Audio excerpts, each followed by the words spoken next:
Bienvenue dans le podcast Étupreneur, podcast spécifiquement dédié aux étudiants qui entreprennent, donc des étudiants entrepreneurs. Et aujourd'hui, j'ai justement l'occasion de recevoir un invité très particulier et qui on va justement parler de plusieurs choses, on va aborder plusieurs thématiques et vous allez aussi découvrir l'envers du décor, ce qui se cache derrière la vie d'entrepreneur, d'étudiant et j'en passe. Bonjour et bienvenue.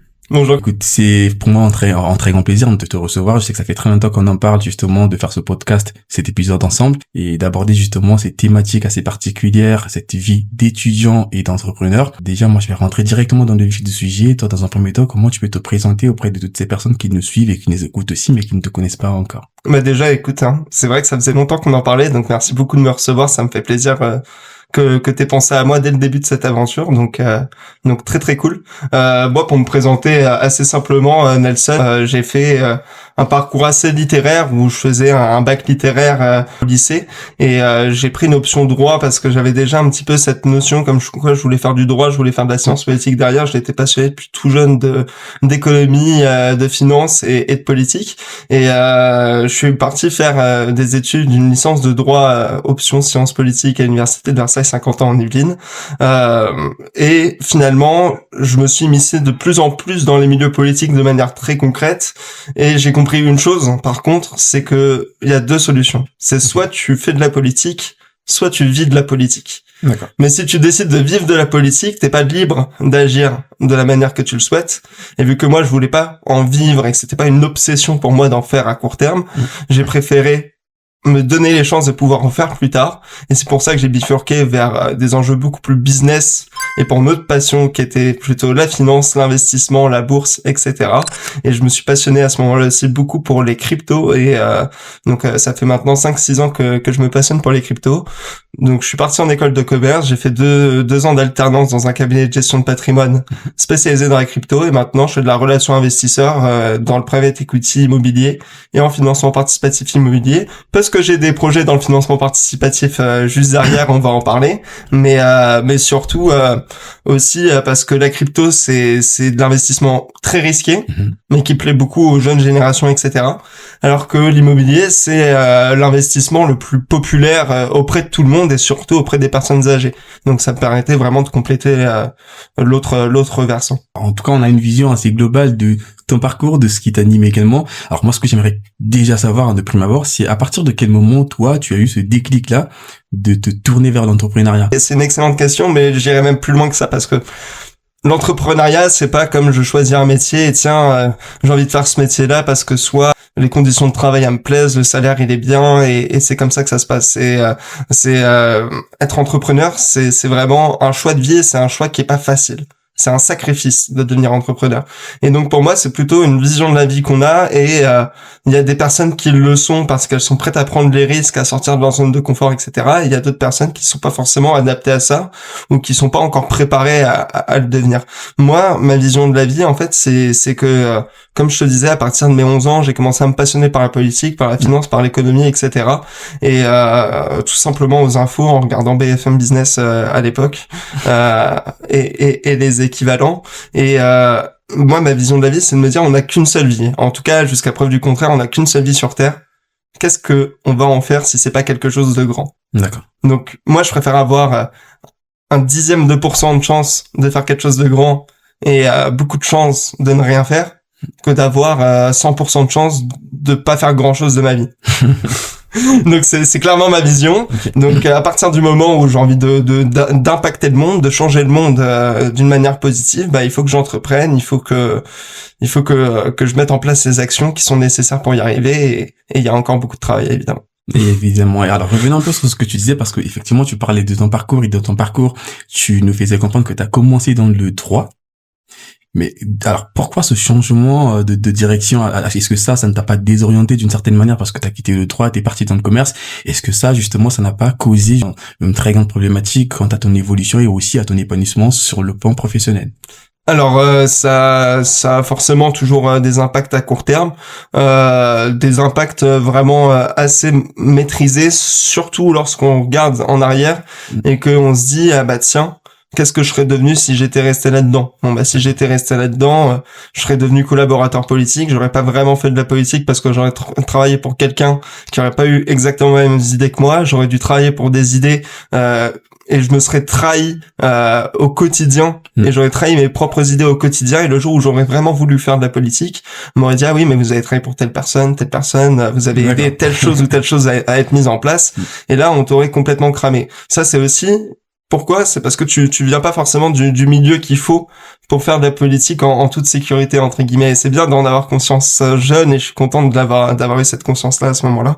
C'est comment te dire, si tu viens d'un milieu où c'est déjà très installé dans ta famille la politique, ou si t'as une très grande aisance économique, tu peux te permettre en fait de faire de la politique selon tes idées sans avoir besoin d'être payé pour ça, parce que t'as pas spécialement besoin d'argent, ou vu que c'est très installé dans ta famille, bah en fait tu peux t'engager pour tes idées de manière assez concrète qui t'ont été modelées dans cet environnement.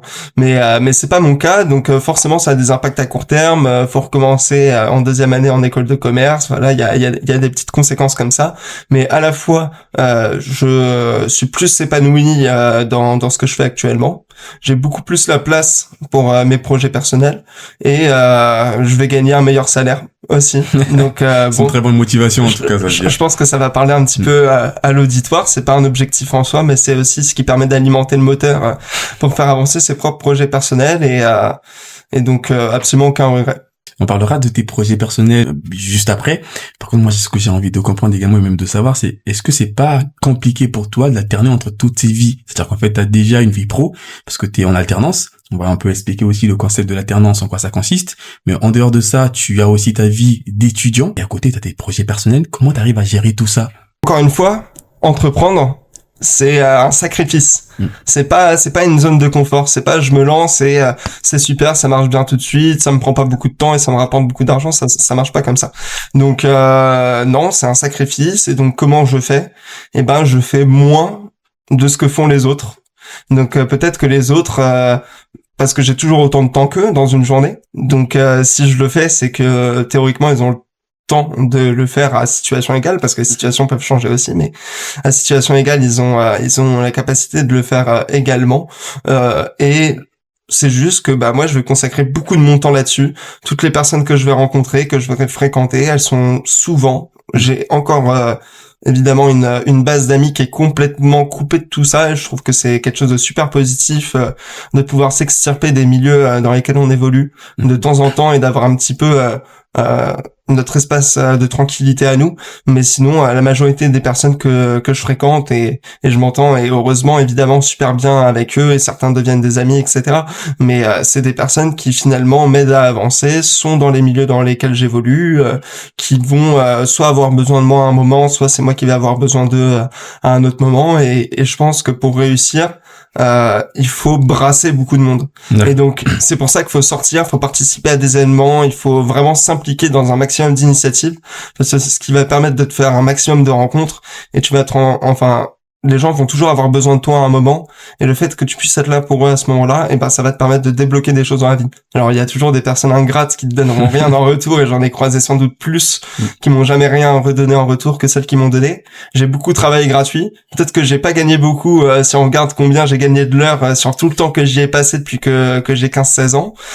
Mais par contre, ce que j'ai obtenu, c'est concret, c'est devant moi maintenant. Mais est-ce que cette façon de vivre, finalement, ne te pèse pas? C'est-à-dire qu'en fait, est-ce que, au bout d'un moment, tu ne mets pas en péril quelque chose d'autre, de très important aussi, pour une autre? Parce que si tu te focalises, si tu consacres, par exemple, 80% de ton temps à tes projets perso, moi, ce que j'ai envie de comprendre, c'est est-ce que tu restes aussi productif en entreprise, à l'école, ou est-ce que, finalement, il faut se dire juste, je peux pas jouer sur tous les tableaux, et donc, en l'occurrence, maximiser sur une seule chose, se concentrer sur cette chose-là et rester efficace là-dedans, même si on sait que potentiellement, on risque de tout rater à côté, ou, bien évidemment, il faut un peu se répartir de manière à ce qu'il y ait un peu en bout de nous dans chacune des choses qu'on va faire. Comment, justement, on arrive, moi, ce que je vais comprendre, c'est vraiment ça, comment on arrive à mieux gérer tout ça? Et ben là, la grande force que j'ai eue dans ma vie et par rapport au sujet qui m'intéresse, c'est qu'ils sont tous complémentaires. D'accord. Donc par exemple, j'ai fait 7 ans de théâtre et j'ai eu la fin de mon cycle 3 de théâtre en conservatoire juste avant mon bac et en tant que comédien metteur en scène, et ça c'est quelque chose qui aide sans doute un petit peu pour la politique, et quelque chose qui aide pour entreprendre et par exemple le fait que aujourd'hui, on en reparlera, mais j'ai repris la direction d'une association sur les thèmes de l'investissement, de l'argent, de l'économie, de la géopolitique, etc. Que mon travail en tant qu'alternance, ce soit de faire de la relation investisseur et que les milieux dans lesquels je baigne de plus en plus, c'est des milieux qui sont propices à tout ce qui va être investissement, etc. Ça fait que quand je passe du temps, par exemple, sur mes projets perso, ça va aussi être bénéfique pour l'entreprise avec laquelle je travaille. D'accord. Lorsque je travaille dans l'entreprise pour laquelle je travaille en alternance, ça va être aussi bénéfique pour mes projets perso. Okay. Tu vois, là, que des interactions comme ça, et plus tu arrives à faire des interactions bénéfiques entre tes différents projets, et moins ça va te prendre de temps pour arriver à un gros résultat sur chacun de ces projets. Si tu as des projets qui sont complètement différents, bon bah quand tu passes 1 heure sur un projet, ça te rapporte rien sur l'autre. Quand moi je passe 1 heure sur un projet, c'est quasiment comme si j'avais passé 1 heure sur 2-3 projets en même temps, quoi. Donc justement, c'est cette complémentarité là entre tes projets perso et ta vie aussi, ta vie pro et même ta vie d'étudiant, qui fait que au final, bon bah tu te disperses pas tant que ça puisque tu restes dans le même domaine, et presque une continuité de ce que tu fais déjà dans la vie de tous les jours. Ouais, et même pour la politique, ça va me servir, alors que ça a plutôt rien à voir avec l'argent et l'investissement, tout simplement parce que l'argent et l'investissement te permet de rencontrer des personnes qui vont être clés dans plusieurs domaines, de rentrer dans certains groupes, certaines communautés où va y avoir des personnes qui vont être influentes, qui vont avoir des personnes qui elles-mêmes ont de la communauté, des personnes qui vont pouvoir t'aider à te financer, que ce soit tes projets entrepreneuriaux ou peut-être tes campagnes politiques, imaginons. Donc voilà, c'est ni sain ni malsain, mais c'est la réalité de comment ça fonctionne, quoi. On va parler un peu plus de tes projets à toi. Actuellement, sur quoi tu travailles exactement? Est-ce que tu peux nous en dire un peu plus? Ouais, bah là, je découperai ça en 3 parties. Il y a premièrement l'alternance, je fais de la relation investisseur pour des projets immobiliers. Donc je vais collecter de l'argent pour des projets immobiliers et tout simplement bah l'entreprise pour laquelle je travaille va gagner un pourcentage de frais sur cet argent qui est investi. Et sur un travail comme celui-là, bon bah plus tu ramènes d'argent et forcément plus ton salaire est élevé aussi. Donc ça c'est la première partie. La deuxième partie, ça va être l'association que j'ai commencé à évoquer, que j'ai reprise il y a peu, les boursicoteurs. Donc ça parle de bourse, d'argent, d'investissement, de géopolitique, et tous les mois on reçoit un professionnel de la finance. Donc ce qui peut être aussi utile pour mon travail de relation investisseur par exemple, et on va organiser des événements comme des ateliers pratiques, des verres entre membres, des voyages, etc. Et la troisième partie, ça va être mon projet entrepreneurial, qui est un projet de plateforme de financement participatif également, et donc c'est pas pour rien aussi que j'ai choisi de faire une alternance dans une plateforme de financement participatif. D'accord. Et c'est pas pour rien non plus que je gère actuellement une association qui parle d'investissement. Ok. Alors, pour toutes les personnes qui nous suivent, juste histoire de leur donner en fait une idée assez globale de ce que tu es en train de dire, comment ça fonctionne cette plateforme? Ok, bah très clair. Comment ça fonctionne? Imaginons, bon bah j'ai pas forcément assez d'argent pour acheter un bien immobilier et le mettre à louer. D'accord. Ce que je vais faire, c'est que il y a aujourd'hui des plateformes qu'on appelle justement des plateformes de financement participatif qui me permettent d'investir à partir de 100 euros. Donc moi, typiquement, je travaille pour la plateforme Mouillard Olivia, et nous, à partir de 100 euros, les gens peuvent investir dans des projets, ce qui fait qu'ils n'ont pas besoin d'emprunter d'argent s'ils n'ont pas la capacité de pouvoir le faire, et qui peuvent générer des rendements sur l'argent dans lequel ils investissent. Et nous, on a peut-être un bien immobilier qui va valoir 300 000 euros. D'accord. Et bah, il va y avoir plusieurs personnes qui vont investir le montant qu'ils souhaitent à partir de 100 euros. Et l'argent de toutes ces personnes-là va faire 300 000 euros. Le bien va être acheté, il va être rénové par exemple, et ensuite il va être revendu. Et pendant la durée de l'opération, entre 12 et 36 mois, donc entre 1 et 3 ans généralement, bon bah, les personnes vont recevoir un rendement cible de 11% par an. C'est comme ça que ça fonctionne généralement. Est-ce qu'il y a des plafonds par rapport à ce qu'on peut investir, ou est-ce que la personne est libre de mettre en fonction de ses moyens, de ce qu'elle possède? Bah, elle peut mettre à partir de 100 euros, elle a pas de limite si elle veut nous envoyer 100 000 euros. Est-ce qu'il y a vraiment moins de 100 euros par exemple? C'était vraiment par rapport à ça que je te posais la question. Il y a des acteurs sur le marché qui font moins de 100 euros. D'accord. Il y a des acteurs bien évidemment, le rendement est très faible aussi. Pas forcément. Ensuite, faut voir, ce qu'il faut surtout regarder, c'est vrai que plus c'est accessible et plus on s'élargit en termes de personnes, et moi c'est vraiment quelque chose qui me touche beaucoup, l'accessibilité des opportunités de vie aux gens, donc des opportunités d'investissement mais autres, et le fait qu'on soit tous équitables et qu'on ait tous la capacité de réussir dans la vie, c'est quelque chose qui est super important pour moi. Donc peut-être que 100 euros ça reste une barrière à l'entrée encore pour certaines personnes, et c'est vrai qu'il y a d'autres plateformes. Alors il me semble que le minimum que j'ai déjà vu c'était 10 euros, et aujourd'hui j'ai fait beaucoup de crypto et de blockchain. Je t'ai dit que ça faisait 5-6 ans que ça me passionnait. Aujourd'hui, avec la crypto et la blockchain, on peut investir sur des projets avec quelques centimes d'euros. D'accord. Et donc là, a priori, c'est soit accessible à n'importe qui dans le monde, quelques centimes d'euros, soit la personne est dans une situation tellement compliquée où là, peu importe le montant, elle va pas pouvoir investir quoi qu'il arrive, quoi. Alors, on va parler de l'aspect entrepreneurial de manière beaucoup plus globale, surtout ici en France. Est-ce que tu as, toi, en tant que jeune entrepreneur, est-ce que tu as même l'impression que l'écosystème français est vraiment disposé, ou est vraiment, on va dire, optimisé à cette émancipation d'esprit entrepreneurial auprès des jeunes? En fait, là, il y aura plusieurs questions. Je pense qu'il y aura à la fois la question de est-ce que administrativement, que ce soit sur la partie création ou gestion de ta société une fois qu'elle a été créée, est-ce que c'est simple? Après, il y aura des questions de est-ce que tu vas avoir des aides, des subventions qui vont t'aider à te lancer. Donc, même si c'est compliqué sur le côté administratif, t'as quand même plus facilement la capacité de te lancer. Et après, il y aura plusieurs autres questions, mais qui sont des questions parce que en fait, il y a pas un seul type de jeunes. T'as des jeunes qui sont très aisés et qui ont beaucoup de moyens financiers pour se lancer. Il y a des jeunes qui sont timides et qui arrivent pas à parler à du monde. Il y en a qui ont beaucoup plus d'aisance et qui vont réussir à coaliser des gens autour d'eux. Donc ça va pas être les mêmes difficultés en fonction des jeunes. Alors ce qui est sûr, en tout cas, c'est que administrativement en France c'est extrêmement compliqué.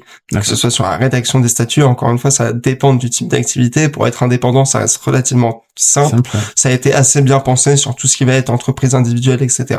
Dès qu'on va passer sur des entreprises beaucoup plus complexes, imaginons moi qui souhaite créer une plateforme de financement participatif, on est typiquement sur une société extrêmement complexe où il y a des interactions entre un groupe d'entreprises, un groupe d'associations. Ça c'est une première complexité.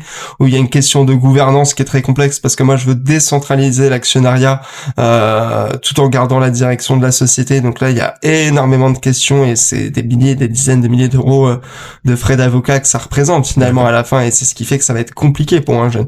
Et ensuite il y a des services financiers qui sont régulés au niveau européen, et là faut aller chercher des agréments qui coûtent environ 50 000 euros à aller chercher. Donc effectivement là ça va être très très compliqué pour les jeunes administrativement. Là où ça va être un peu plus simple, c'est s'ils sont indépendants. Là où ça va être un petit peu où je vais quand même donner des points positifs, ça va être sur toutes les structures d'accompagnement à l'entrepreneuriat. D'accord. On peut quand même avoir des aides régionales, nationales qui permettent d'être accompagné dans sa démarche d'entreprise si on n'a pas déjà récolté beaucoup d'informations sur le sujet par soi-même. Et après, il va y avoir des subventions. Alors, il faut dire une chose et être honnête, les subventions, elles sont très souvent soit réservées aux femmes, soit réservées aux personnes qui viennent des quartiers prioritaires de la ville. Là, je trouve que c'est quand même, en fait, à la fois quelque chose qui se comprend, surtout sur la partie quartier prioritaire de la ville, je dirais, parce que peut-être que ces personnes-là ont encore besoin de plus d'aide, par exemple, pour entreprendre. Là où je vais pas comprendre, c'est que c'est quand même nier la réalité de l'immense majorité des jeunes qui sont en dehors des quartiers prioritaires de la ville et qui ont pas du tout une famille, un environnement qui leur permet de pouvoir entreprendre de manière aisée, et qui eux vont être complètement lésés finalement parce que ils vont pas être aidés. Et les personnes qui sont à l'intérieur des quartiers prioritaires de la ville ont pas reçu entre guillemets les enseignements, que ce soit par l'école qui t'amène pas du tout dans une démarche entrepreneuriale ou autre, et c'est pas parce qu'on leur met en place des subventions qui leur sont réservées qu'ils vont forcément les saisir, parce qu'il y aura qu'une très petite partie d'entre eux qui auront une vocation quasi naturelle et qui se seront lancés par eux-mêmes et qui auront bravé tous les dangers pour arriver jusque là. Donc finalement c'est assez inefficace et c'est surtout très très très injuste pour tous les autres. À quel niveau justement dans ton projet tu rencontres des difficultés? À quel moment tu te dis bah là finalement ça devient beaucoup plus compliqué pour moi en tant qu'étudepreneur et quelles sont justement les difficultés auxquelles tu fais face? Alors les difficultés, si je prends le statut d'étudiant en compte, il y aura forcément, si par exemple j'étais prêt à lancer mon projet maintenant, je fais comment avec le temps entre l'école et le lancement du projet. Donc déjà ça c'est une première grosse problématique on va dire. Et en ce qui concerne mon projet très spécifique, j'ai déjà des gens qui sont prêts à investir dedans. J'ai une somme plus importante que ce que j'ai besoin d'engager pour le lancement du travail juridique et de développement de la plateforme. Mais par contre, pour pouvoir commencer à collecter de l'argent des gens qui sont prêts à investir dedans, j'ai déjà besoin d'engager les dépenses juridiques. Parce qu'il faut que la société soit déjà créée, donc ça veut dire que les statuts doivent déjà être rédigés. Là, c'est le côté administratif, alors qu'on aurait très bien pu imaginer que au moment de la création de la société, on balise tout simplement ces investissements que les personnes ont fait en début de course et que ça pose absolument aucun problème. Là, il faut déjà pouvoir débourser, dans mon cas à moi, plusieurs dizaines de milliers d'euros avant de pouvoir tout simplement créer son entreprise et récolter de l'argent des gens qui croient en vous. Donc ça veut dire que juste avoir des gens qui croient en vous n'est pas seulement suffisant. Il faut quand même avoir un minimum de moyens financiers pour pouvoir se lancer. Donc il y a aussi cette problématique-là, et ensuite il y a plein d'autres problématiques qui vont être des problématiques, si je puis dire, d'égalité de traitement, je dirais, entre les entreprises, où ça va être très dur de réussir à performer face à des grands groupes qui sont installés depuis longtemps, avec des conditions fiscales, de taxation, sans avoir d'aide particulière au recrutement. Donc voilà, ça va être un petit peu plus compliqué. Après, la France reste quand même un pays assez dirigiste sur son économie, ce qui permet d'avoir un peu plus de facilité quand on se lance que quand on est déjà installé. Mais quand on est un jeune et qu'on n'a pas toutes les cartes en main dès le départ, c'est pas facile et accessible pour tout le monde. Et au-delà du tout le monde, pas pour forcément tous les projets et pas forcément pour des projets, en tout cas pas de manière très facile, aussi gros que le mien, quoi. Je pense qu'il y a beaucoup de jeunes qui aimeraient le faire.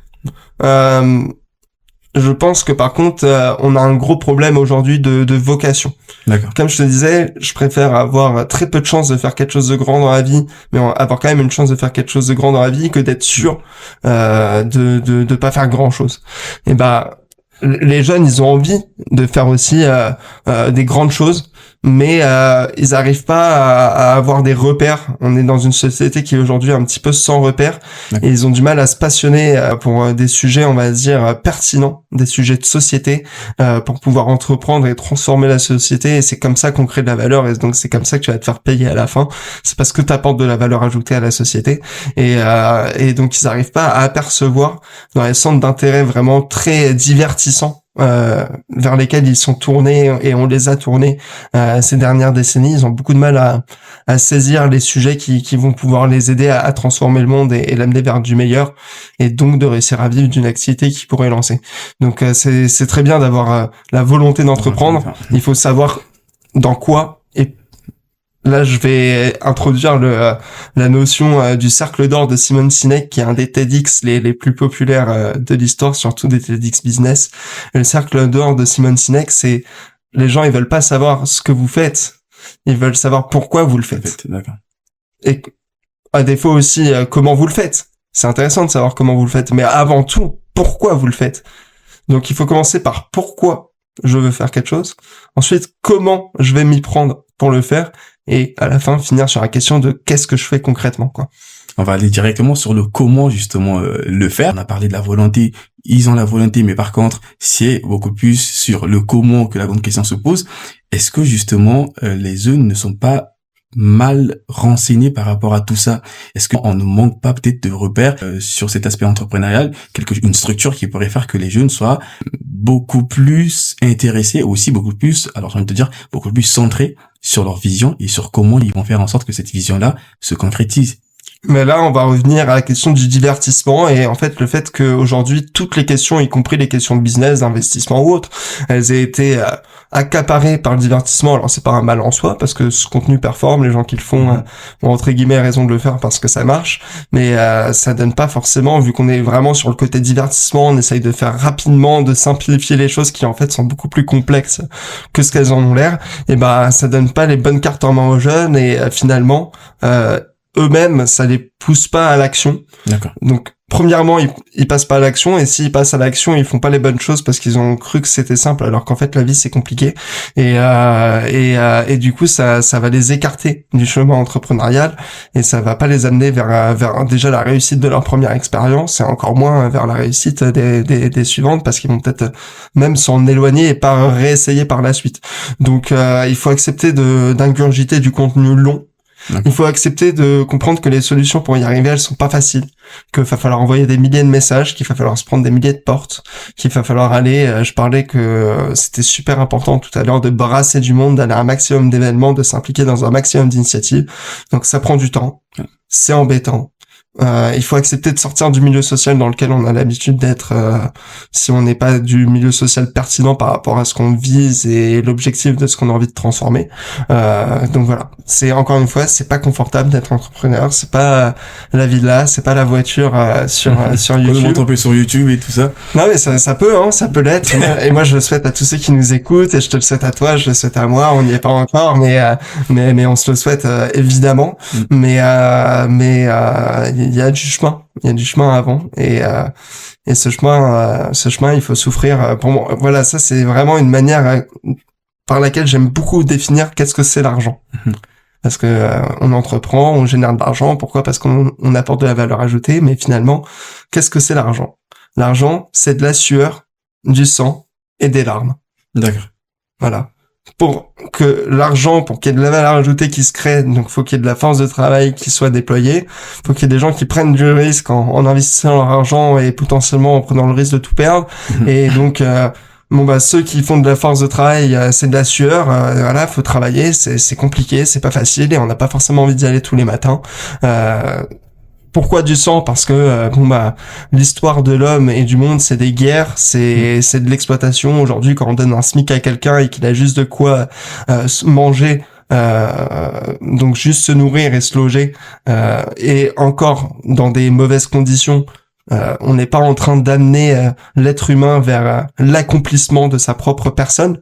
Donc pour ceux qui seront religieux, spirituels, on n'est pas en train de rapprocher, en tout cas à mon sens, l'homme vers Dieu, lorsque la seule chose qu'on le limite à faire dans sa vie, c'est de travailler pour pouvoir se nourrir et dormir sous un toit lorsqu'il y arrive, et de potentiellement pas pouvoir faire d'enfants parce que j'ai pas les moyens, etc.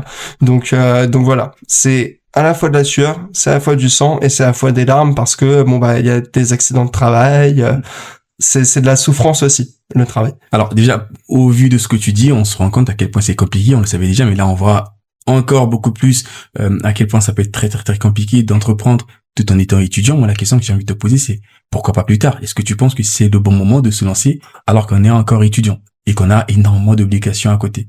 Ça dépend de ton ambition dans la vie. Comme je te disais tout à l'heure, et comme je te l'ai aussi répété, moi, c'est plus je peux impacter grandement le monde qui m'entoure, et plus j'aurai l'impression d'avoir eu une vie remplie. Donc, je me rajoute de la charge de travail, je me rajoute des responsabilités, des fois je bute, des fois je rate, des fois ça ne mène pas là où j'aurais aimé que ça me mène, mais le fait de toujours faire un maximum de choses sans jamais m'arrêter, et de le faire avec de l'intensité et dans le temps, faire de l'effort dans le temps et avec une intensité importante, ça donne forcément des résultats à un moment donné. Donc les gens ont le droit de pas être très ambitieux. Il y a aucun souci avec ça, c'est vraiment ok. Non mais vraiment, il faut le dire, et il faut pas qu'ils culpabilisent si c'est le cas. Bien sûr. Je pense qu'il faut avoir de l'ambition quand même dans sa vie, parce que encore une fois, t'en as qu'une, il faut en faire quelque chose. C'est ma vision à moi. T'es pas obligé d'avoir la même vision que moi, mais je peux pas dire autre chose parce que c'est ce que j'en pense. Effectivement. Donc pas obligé d'avoir trop d'ambition, t'es pas obligé de te rajouter trop de responsabilités, mais il faut avoir du sens dans ce que tu fais, parce que je pense que c'est aussi ça la vertu, et sans vertu et sans sens tout simplement dans ta vie, je pense que à long terme t'auras pas le bonheur, t'auras peut-être une satisfaction des plaisirs quotidiens que cette société nous offre à très court terme, à moyen terme peut-être, mais ça durera pas de aujourd'hui jusqu'à la fin de ta vie où tu te diras en bout de course, j'ai fait le maximum que je pouvais et j'en suis archi satisfait. Et toi, qu'est-ce que tu pourrais dire à toutes ces personnes qui nous suivent, à tous ces étudepreneurs qui nous suivent et qui ont envie de se lancer, même la volonté de se lancer comme on en parlait tout à l'heure, mais qui n'ont pas peut-être de courage ou qui se demandent justement comment faire ou par quoi commencer exactement? Alors le courage, déjà, pour moi, ça se puise justement dans le sens de ton action. D'accord.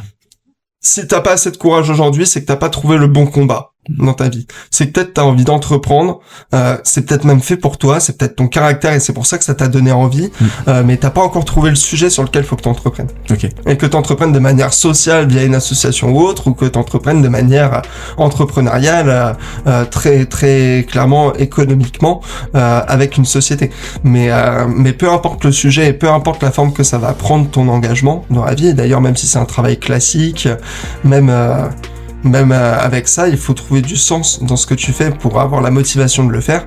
Et ensuite, il faut, comme je te disais, accepter de te prendre des portes et du coup envoyer à la fois des milliers de messages et se rendre à des milliers d'événements, d'accepter de perdre du temps et que ce soit pas efficace et que des fois ça te rapporte des choses que t'aurais même pas imaginé que ça puisse arriver dans ta vie. Tu parlais justement, là on est en train de chuter, tu parlais de se rendre à des événements, à des ateliers pour se créer un réseau.